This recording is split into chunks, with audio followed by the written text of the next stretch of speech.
Fala aí, amantes da qualidade, tudo bem com vocês? Rafael aqui mais uma vez, trazendo mais uma ferramenta da qualidade para vocês.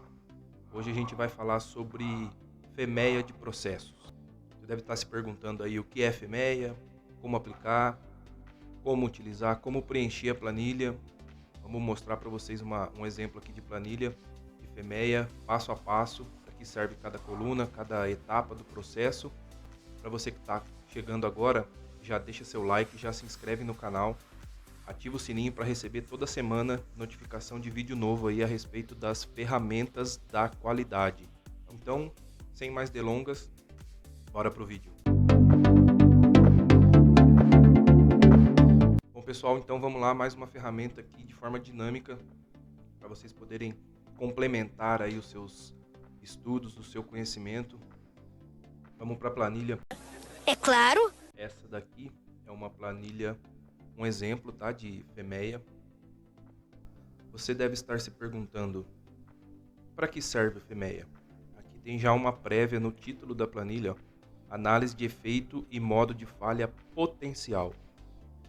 A planilha de FEMEA, ela vai trazer para a gente aqui uma análise do seu processo, qualificando aqui a severidade de cada possível problema, o quanto que isso ocorre e o quão você é capaz de detectar os problemas. Então, essa base de cálculo aqui, essa multiplicação, ela vai dar uma nota de NPR, número de prioridade de risco. Esse número de prioridade de risco de cada etapa do seu processo vai te indicar qual é o mais alto. E o mais alto você vai tomar uma ação, colocando aqui as ações recomendadas, um prazo, as medidas que você implementou, e vai renumerar para criar um novo NPR. Tá? Então vamos criar aqui um exemplo muito simples, só para poder iniciar. Aqui a etapa do processo, você pode colocar, eu sugiro que você não coloque de um em um, etapa 1, etapa 2, tá? Porque se você precisar acrescentar um processo no meio, entre 1 e o 2, vai ficar 1.1, 1.2, não fica muito legal. O ideal aqui é que você comece pelo 10, o próximo processo seria o 20, tá bom?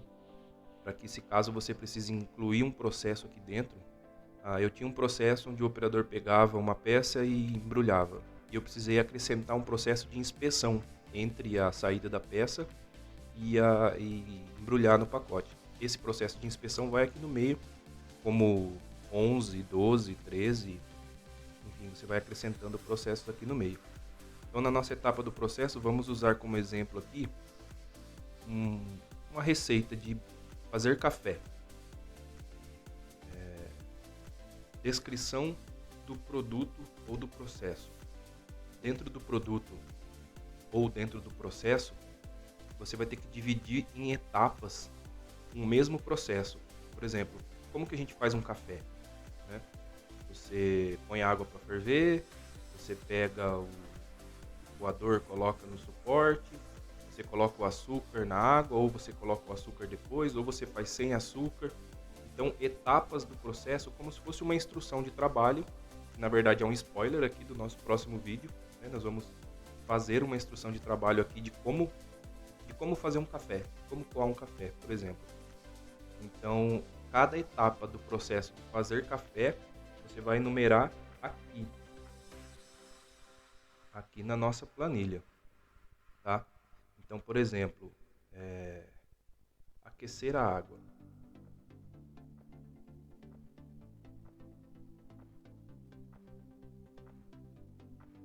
A primeira etapa é aquecer a água, tá? Qual que é a função? A função, você tem que deixar essa água quente. O quanto que essa água tem que ficar quente? Aqui nos requisitos, tá? Então ela tem que estar no mínimo 90 graus. Mínimo de 90 graus Celsius. Então a primeira coluna aqui nós temos a descrição do produto, né, ou do processo. Qual que é a função desse processo aqui de aquecer a água? Tá na etapa 10, manter a água quente. O requisito é que ela esteja com no mínimo 90 graus.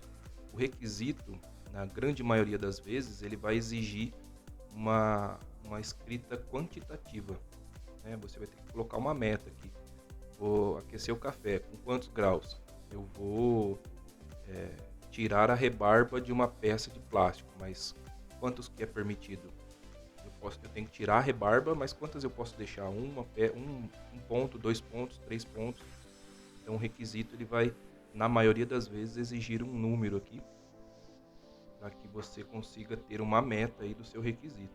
Tá? No modo de falha potencial, você vai colocar o negativo do requisito. Ou seja, se o meu requisito é ter no mínimo 90 graus, o possível modo de falha é que esteja, vou colocar aqui a temperatura,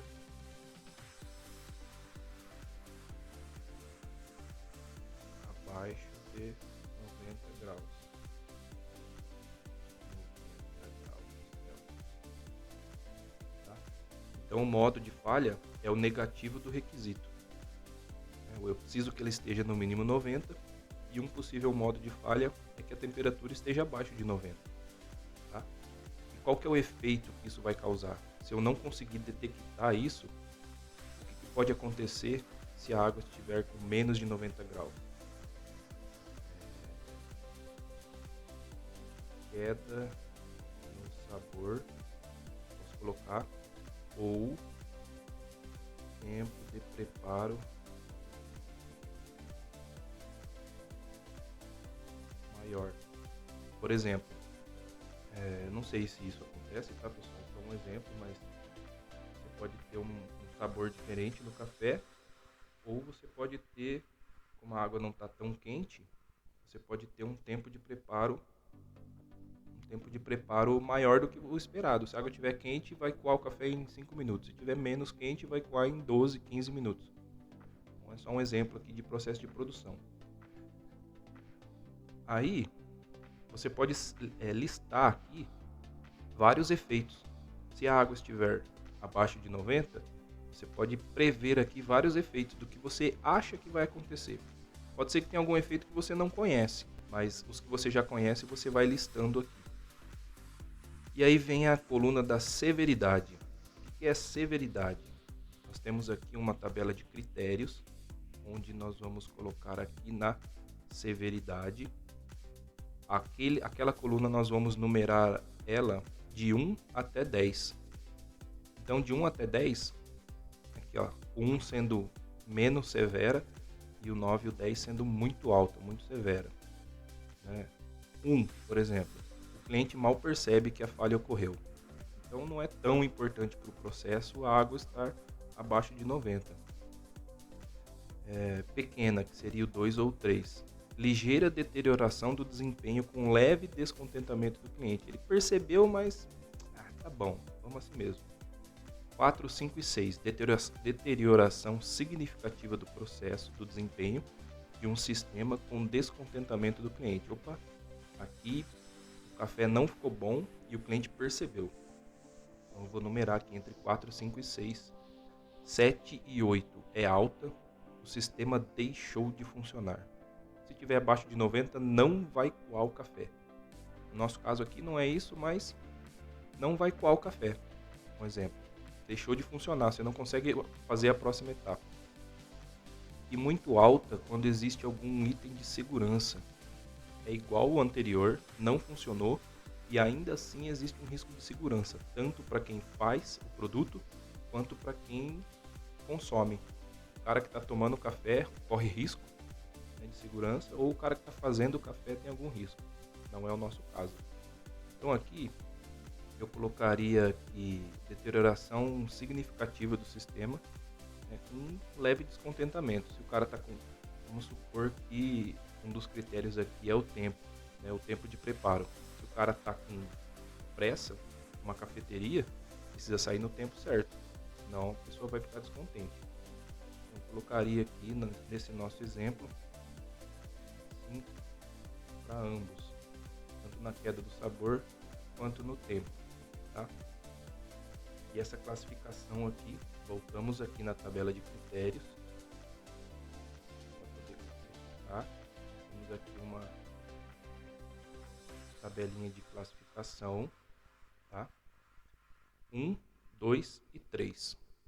Esse símbolo aqui, você pode escolher o que você quiser. Você pode colocar aqui um joinha, um mais ou menos e um dislike, verde, amarelo e vermelho, ou ao contrário, verde, amarelo e vermelho. O símbolo é você quem cria, para que você entenda o documento na hora que você for usar, tá? Eu coloquei aqui 3, 2 e 1, tá? De maneira decrescente, só para a gente poder exemplificar aqui o nosso cafezinho. 3 entre colchetes aqui eu considero normal, né? O parâmetro normal de processo. Exige um controle, porém pode ser controlado por precaução, mas não é passivo de auditoria ou registro.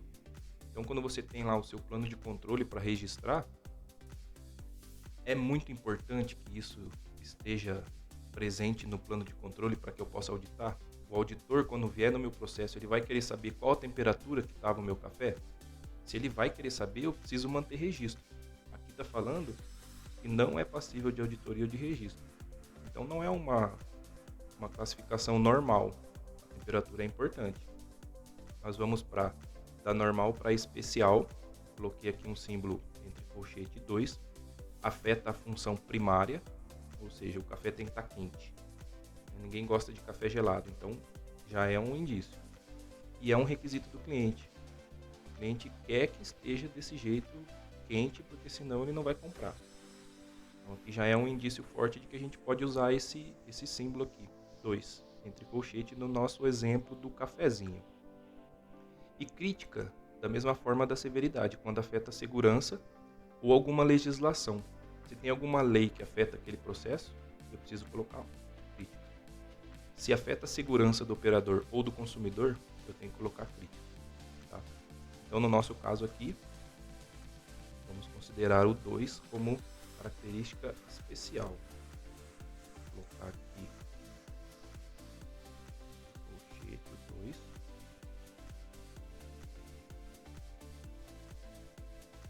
Certo?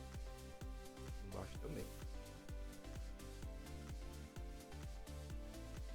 É isso aí. Agora, para esses requisitos aqui, eu preciso pensar em qual foi a causa, uma possível causa que me deixou essa água com a temperatura menor do que 90 graus. Então, eu preciso listar aqui o que eu acho que pode ter acontecido. Recipiente errado. Eu posso colocar aqui acabou o gás. Eu posso colocar aqui operador não tinha como medir, por exemplo. Se ele não tem como medir, como ele sabe que está acima de 90 graus? Tá? Então é um exemplo aí de possível causa.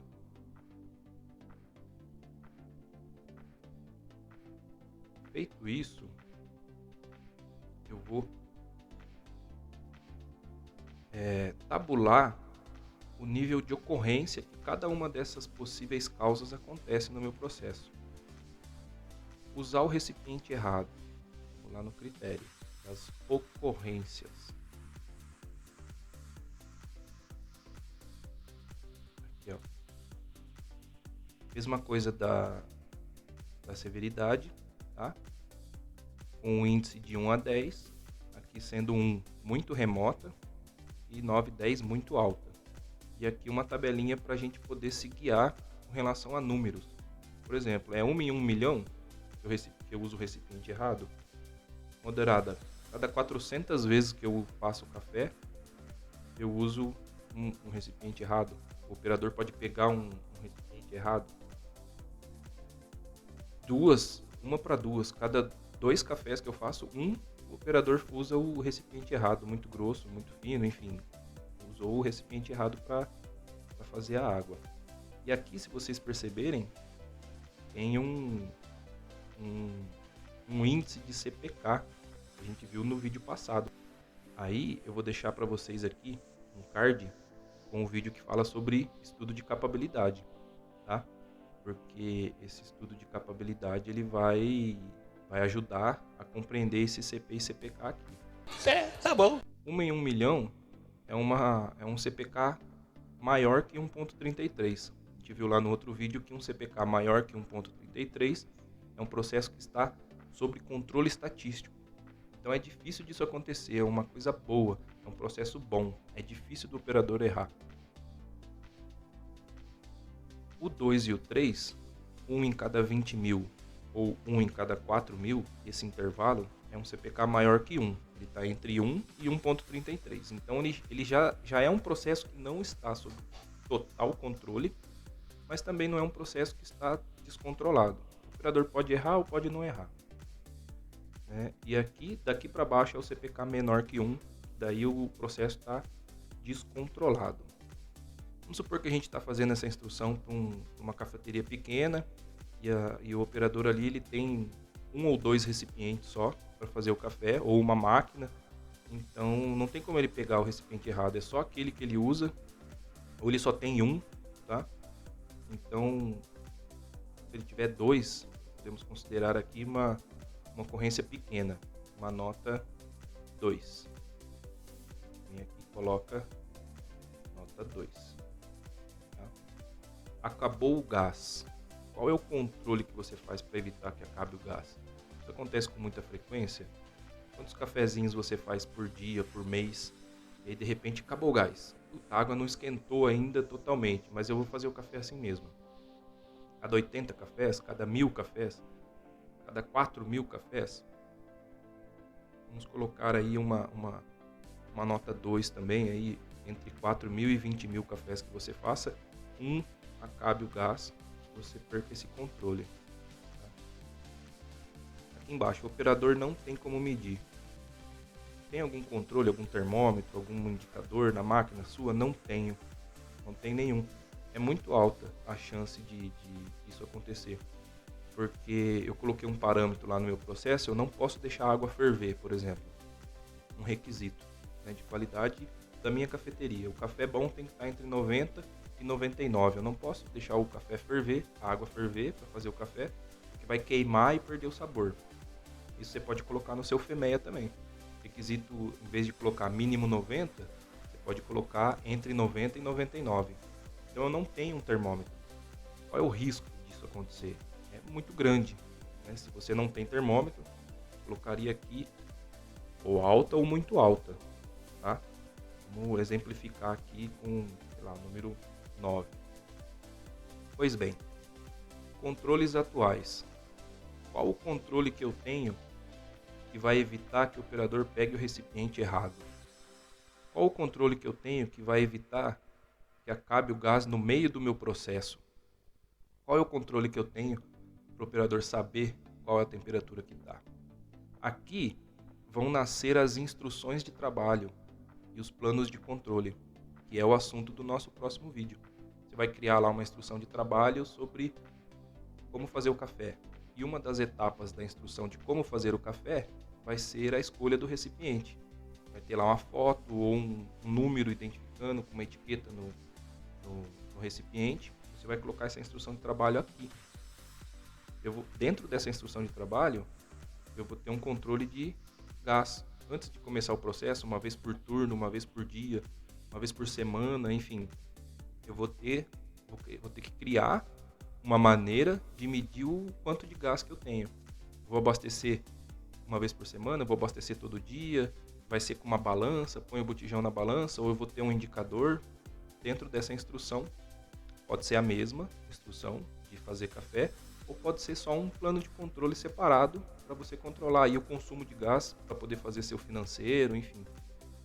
Mas vai ter um documento ali, um tipo de controle, alguém cuidando disso, ou o sistema, ou uma pessoa, para evitar de acabar o gás. Tá?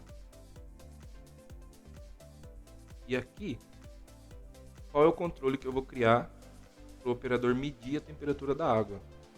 E é quase que óbvio, mas dentro dessa instrução de trabalho que você vai criar para fazer o seu cafezinho, você vai ter aqui uma das etapas é o termômetro na água, e Quando atingir a temperatura adequada, desliga para poder continuar o processo. Tá? Então, nessa coluna, vão as instruções de trabalho que vão controlar para que essas possíveis causas não ocorram. Tá? Lembrando que esse documento ele pode ser preenchido até mesmo antes de você ter o seu processo. Antes de começar a sua cafeteria, você pode planejar ela aqui. Você já cria um controle e quando você começa, você já tem como controlar. Tá? E aí vem o meu poder de detecção. Qual é o meu poder de detecção para o operador não pegar recipiente errado? Para evitar que a temperatura fique fora. Vamos lá na detecção. Aqui tem o critério de detecção. E ele é da mesma forma, de 1 a 10, sendo 10 muito pequena a chance do operador detectar. Então o 10 é sempre prejudicial. Né? Sendo prejudicial, se eu colocar 9 ou 10, é muito pequena a chance do operador ver que ele pegou o recipiente errado. Não tem identificação, eles são muito parecidos. Então certamente o erro não será detectado, ele vai pegar errado. E o 1 é quando está muito bem identificado e não tem jeito dele usar o recipiente errado. Então, certamente será detectado. Se por acaso alguém pegar o recipiente errado, esse controle que eu fiz vai mostrar, opa, era para usar o verde e ele está usando o vermelho. Tá? A não ser que seja uma pessoa daltônica, isso vai exigir aí a acuidade visual, enfim, complexidades do processo que você vai agregando. Né?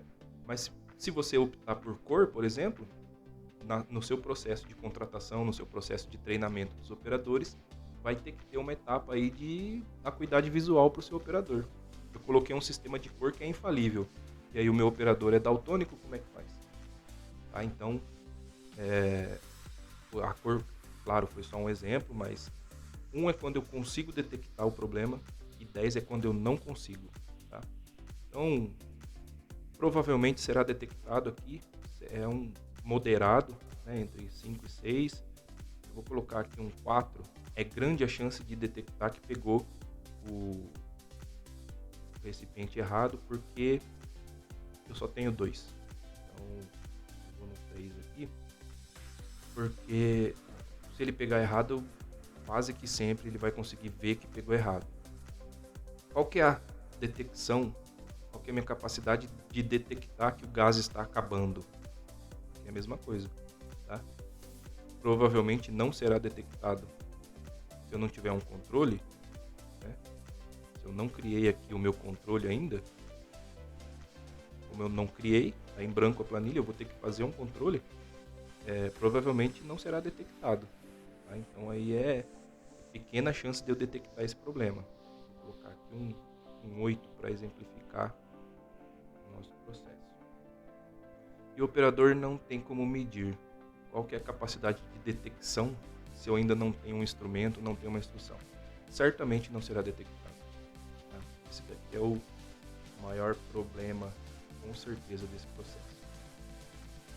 Feito isso, aqui, como nós temos uma causa potencial a mais, a gente repete a severidade, né, que pode ser até maior, porque a temperatura de preparo, bom, podemos colocar a mesma, tá?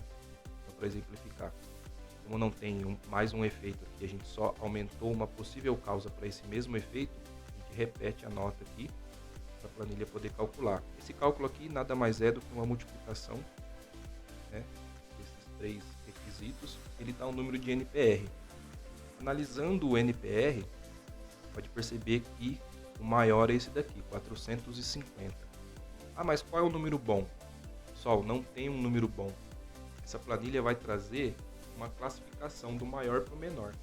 Se você não sabe por onde começar, o que fazer, você vai no maior e concentra os seus esforços nesse maior para poder resolver esse problema primeiro. Se concentra nesse problema primeiro. Tá? Se você tem um NPR de 80 e um de 450, por que eu vou me desprender? Vou desprender tempo e dinheiro para fazer um controle se vai acabar o gás. É prejudicial? Sim. Mas se acabar o gás, eu vou ter uma em cada 60 mil, 40 mil cafezinhos, lembra? Agora, se eu não medir a temperatura, eu vou ter muito mais. Então todos os cafezinhos vão sair fora. Então eu vou gastar meu tempo e meus recursos no NPR maior. E aqui a gente pode fazer o seguinte: aqui o trabalho não acaba. A gente está falando só de aquecer a água. Depois que aqueceu a água, colocar o pó de café no coador, tá? Qual que é a função? Para coar. Qual que é o requisito? Quantidade de café. O requisito é café coado. A função é coar. O requisito é que ele esteja coado. Qual que é o modo de falha? Podemos colocar aqui quantidade de pó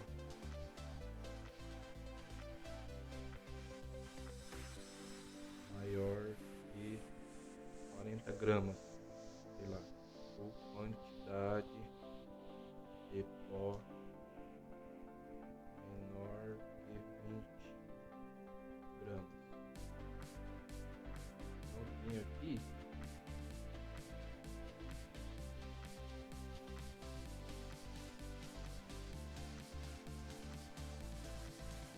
dois requisitos quantitativos. O café tem que estar coado. E um possível modo de falha seria quantidade de pó mais de 40 gramas e menos de 40. Porque a minha receita é 40 gramas. Preciso colocar 40 gramas. Qual que é o efeito que isso vai causar? Café amargo no de baixo. Café fraco. Tá? E aqui você dá a nota de severidade, dá a classificação, exatamente da mesma forma que a gente fez aqui. Na etapa 20. Depois você vai fazer a etapa 30, que é a limpeza da garrafa, a limpeza dos instrumentos. Etapa 40. Enfim, todo o seu processo vai ser desenhado aqui, prevendo o que pode dar errado, dando notas para cada um. E aqui na quantidade de café, a gente pode cair na mesma situação da falta de um termômetro. Como você não mede o processo, a temperatura da água vai sair errada. Se não tiver um medidor para garantir as 40 gramas aqui do seu Femeia, você vai ter uma quantidade alta de café saindo com mais ou menos de 40 gramas. Tá? Então, pessoal, a ferramenta é essa. Ela vai ajudar a prever o seu processo, vai ajudar a trazer mais estabilidade e vai te ajudar a construir as instruções de trabalho para o operador, que é o assunto do nosso próximo vídeo. Vamos trazer aqui alguns exemplos de instrução de trabalho, com foto e tudo mais, para a gente poder evoluir aí nessa dinâmica de qualidade dentro do seu processo. Eu gosto de falar isso, gosto de lembrar e vou falar mais uma vez. Líderes, sejam protagonistas do sucesso do seu processo. Cuidem disso. Cuide da sua equipe, cuide dos seus documentos, transmita essas informações para o pessoal. Faça com que a equipe trabalhe alinhada e sabendo o porquê das coisas. Por que aqui na instrução de trabalho tem um medidor de 40 gramas de café, se eu tenho uma colherzinha que eu fiz aqui que é mais rápido? Por que é importante usar o medidor? Tem que trazer essa informação do Femeia para ele, mostrar o porquê, o que pode dar errado se não usar, tá? E o mais legal dessa ferramenta é que ela é dinâmica. O operador que está ali no chão de fábrica fazendo, muitas vezes, ele tem uma maneira melhor de fazer. Você não é dono da razão, líder. O operador pode dar uma ideia fantástica, você volta lá no seu Femeia, retroalimenta, faz a criticidade de novo, faz a severidade, faz a detecção com essa nova ferramenta, com esse novo controle, e às vezes você pode ver que a nota do seu NPR vai baixar, como a ideia do operador. O que não pode é o operador fazer diferente do que está na instrução de trabalho. Enquanto a instrução for aquela, ele tem que fazer daquele jeito, pode chamar o líder, dar uma ideia, fazer um jeito legal, retroalimenta, atualiza a instrução de trabalho, disponibiliza na produção, treina todo mundo e aí começa a fazer do jeito novo. Pode mudar a instrução? Pode mudar o FMEA? Pode. E não pode é mudar o processo enquanto a instrução oficial ainda estiver ali disponível. Você é passível de auditoria e você pode complicar o seu processo. Outra coisa importante que a gente tem que lembrar no FMEA de processo é um erro clássico da indústria, clássico e terrível, tá? Muitas pessoas fazem isso, da engenharia, os analistas da qualidade, eu já passei por isso, eu fui analista de processo por muito tempo, e a gente senta na mesa e pensa, acha e sabe tudo do processo lá embaixo, fica meses fazendo um FMEA bonito, perfeito, cheio de instrução, cheio de coisa, não desce na fábrica, não pesquisa, não fala com o operador, não pode ser um FIMEU, não pode ser uma coisa da cabeça de quem está criando, tá? Tem que ser feito a várias mãos, tem que envolver a equipe, tem que chamar o controle de qualidade, tem que chamar o operador, fazer reuniões mensais aí de NPR para poder melhorar o seu FMEA, ou se você está criando, chama essa galera, faz uma equipe multidisciplinar, não faça sozinho, porque você vai fazer, vai achar que está perfeito e quando colocar para rodar, quando colocar as instruções lá, muita coisa vai mudar, você vai ter que ter o trabalho novamente de fazer o FMEA de novo, fazer as instruções de novo, tá? Então isso demanda tempo, dinheiro, atrasa o processo, então planeje antes, faça certo da primeira vez. Vamos seguir aí o exemplo dos japoneses, tá? Para quem sabe aí do 5S, da história do Japão, é uma boa referência. Tá legal, pessoal? Espero que vocês tenham gostado. Se tiverem alguma dúvida aí ou alguma coisa para complementar, deixe no comentário. Coloca aí a ferramenta que você quer estudar, que você quer ver no próximo vídeo. Não se esquece de se inscrever no canal, ativa o sininho para receber aí a notificação quando a gente fizer aqui um vídeo novo. Toda quinta-feira vai ter um vídeo novo para você, tá? E é isso. Muito obrigado a todos e até o próximo vídeo.